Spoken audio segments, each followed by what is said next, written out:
जय Hind dear student. इस lecture में हम लोग बात करेंगे मोस्ट पॉपुलर टॉपिक जो कि है बायो-सैवर्ट लॉ। तो बायो-सैवर्ट लॉ के लिए हम क्या करते हैं, एक इन्फाइनेटली लॉन्ग वायर ले लेते हैं और ये वायर जो है वो करंट कैरिंग कंडक्टर है जिसमें आई करंट फ्लो हो रहा है। ये क्या है, करंट कैरिंग कंडक्टर है, कैरिंग कंडक्टर है। जैसे आपने इलेक्ट्रोस्टैटिक्स पढ़ा ना, तो इलेक्ट्रोस्टैटिक्स में जो बेसिक जो सबसे फंडामेंटल फार्मूला जो आपने पढ़ा या लॉ पढ़ा, तो उसमें आपने कूलाम्स लॉ पढ़ा। क्या पढ़ा? Coulombs law. बिल्कुल ठीक, जो काम कूलाम्स लॉ का इलेक्ट्रोस्टैटिक्स में है वही ठीक काम इलेक्ट्रोस्टैटिक्स में जो कूलाम्स लॉ का है इलेक्ट्रोस्टैटिक्स में, ठीक वही काम मैग्नेटोस्टैटिक्स में या कह सकते हैं मैग्नेट में बायो-सैवर्ट लॉ का है। इसका मतलब आप समझ गए होंगे कि हर एक काम जैसे कूलाम्स लॉ से बन जाता है इलेक्ट्रोस्टैटिक्स में, ठीक मैग्नेट में बायो-सैवर्ट लॉ से हर एक काम हम बनाएंगे। तो अपने पास कोई एक करंट कैरिंग कंडक्टिंग वायर है और इस करंट कैरिंग कंडक्टिंग वायर को हमने क्या किया, छोटे छोटे बहुत सारे इनफाइनेटली स्मॉल एलिमेंट में हमने डिवाइड कर लिया। और जो ये इस इनफाइनेटली स्मॉल एलिमेंट में हमने इस वायर को जो डिवाइड किया है, इसे हम करंट एलिमेंट बोलेंगे। करंट एलिमेंट बोलेंगे और इसको इतने छोटे छोटे पीसों में तब तक डिवाइड करते रहेंगे जब तक कि हर एक एलिमेंट के लिए करंट का ना सेम हो जाए और उसकी चार्ज डेंसिटी ना सेम हो जाए। इतने छोटे छोटे हमने इसको पीसों में डिवाइड कर लिया। तो सपोज कर लिया कि हमने कोई एक करंट एलिमेंट लिया है, यहाँ पर एक करंट एलिमेंट है सपोज कर लो, और इस करंट एलिमेंट की जो लेंथ है वो है डी एल। करंट एलिमेंट की लेंथ क्या है? डी एल है।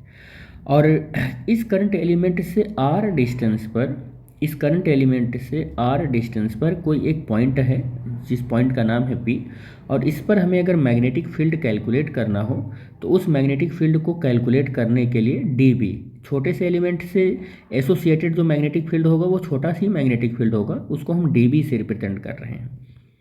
और अगर हम Fleming right hand curl rule लगाएं तो इस पॉइंट पर जो मैग्नेटिक फील्ड होगा इस वायर के ये राइट हैंड साइड में है, तो यहाँ पर इनवर्ड मैग्नेटिक फील्ड होगा, तो ये क्रॉस दिख से हम दिखा रहे हैं। इनवर्ड मैग्नेटिक फील्ड को हम किससे दिखा रहे हैं? क्रॉस से दिखा रहे हैं।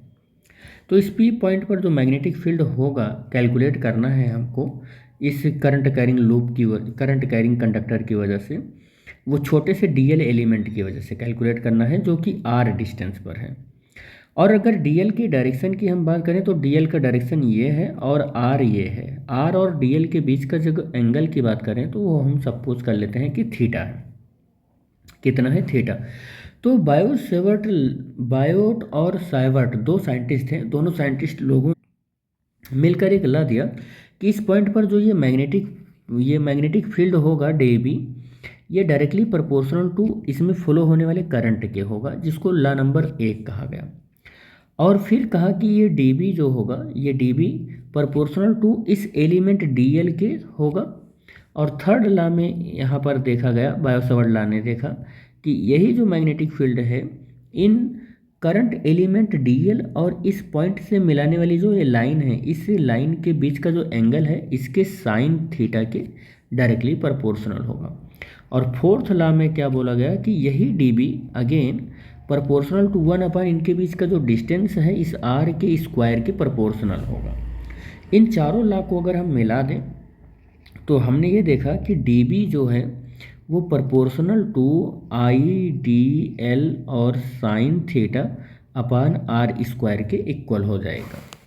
और इस प्रोपोर्शनल के सिंबल को आप हटाओगे, इस प्रोपोर्शनल के सिंबल को हटाओगे तो क्या मिलेगा? एक कांस्टेंट आपको यूज करना होगा जिसकी वैल्यू म्यू अपान 4 पाई और I D L sine theta upon R square हो जाएगा। यहाँ से ये वैल्यू मिल जाएगी।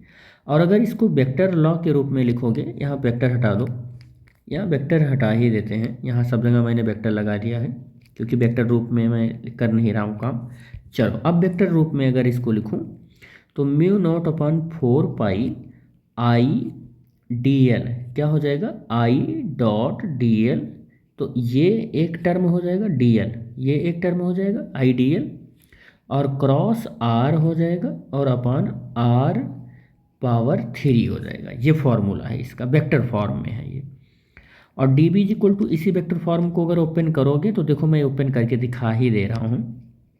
आई D L R sine theta upon R cube. तो एक आर से यहाँ कैंसिल होकर R2। अब आपको विश्वास हो गया होगा कि D B vector is equal to mu not upon 4 pi, vector हटा दो क्योंकि अब यहाँ पर हमने ओपन कर दिया है, तो 4 pi IDL sine theta upon R square आ गया है।